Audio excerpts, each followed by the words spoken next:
বাঙালির শ্রেষ্ঠ পুজো দুর্গাপুজো শেষ। সপরিবারে উমা ফিরে গেছেন নিজের বাড়ি। তবে দুর্গাপুজো শেষ হলেও এখনো কিন্তু পুজোর মরশুম শেষ না। এখনো লক্ষ্মী পুজো, কালী পুজো বাকি রয়েছে।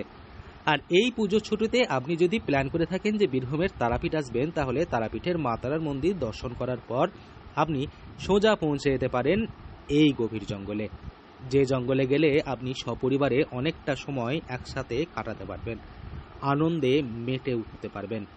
আর এই বৃষ্টির দিনে এই জঙ্গলের রূপ যেন আরও কয়েকগুণ বেশি বৃদ্ধি পায়। এখানে যে জঙ্গলের নাম করা হচ্ছে সেটি হলো বীরভূমের গনপুরের গভীর জঙ্গল। বীরভূমের তারাপীঠ থেকে মাত্র 17 কিলোমিটার, এবং আপনি যদি বীরভূমের রামপুরার রেল স্টেশন নেমে সেখান থেকে যেতে চান তাহলে মাত্র 21 কিলোমিটার দূরে পড়বে এই জঙ্গলটি।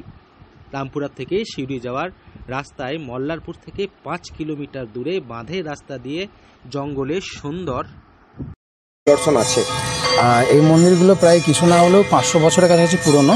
আর এই মন্দিরগুলিতে টেরাকোটার কাজ, গিরি পাথরের কাজ, এরকম নানান রকম কাজগুলো পড়ে আছে। এগুলো এখন বর্তমান পরিস্থিতি কি?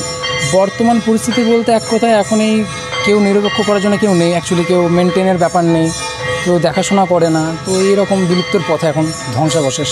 সরকার কি কোনো উদ্যোগ নিয়েছে? সরকার অ্যাকচুয়ালি কোনো উদ্যোগ নেয়নি, কিন্তু একবার ট্রাই করা হয়েছিল, সরকার একবার চেষ্টা করে। দৃশ্যপটের মধ্য দিয়ে শিবপাহাড়ি মন্দির যাওয়া যায়।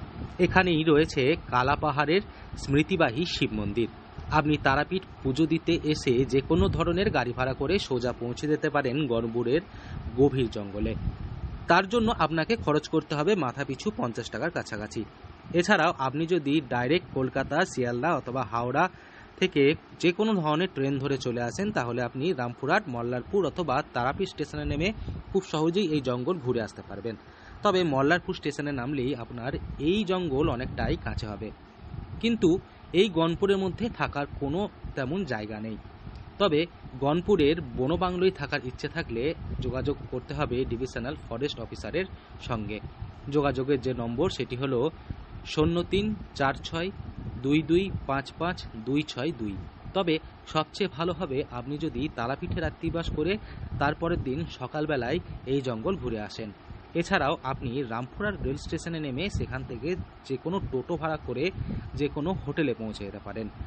রামপুরহাটের যে কোনো হোটেলে আপনি রাত্রিবাস করার পর সকালবেলায় এই গভীর জঙ্গল ঘুরে আসতে পারবেন।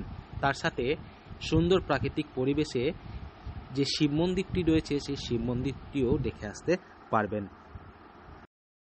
বীরভূম থেকে সৌভিক রায় রিপোর্ট, লোকাল 18 বাংলা।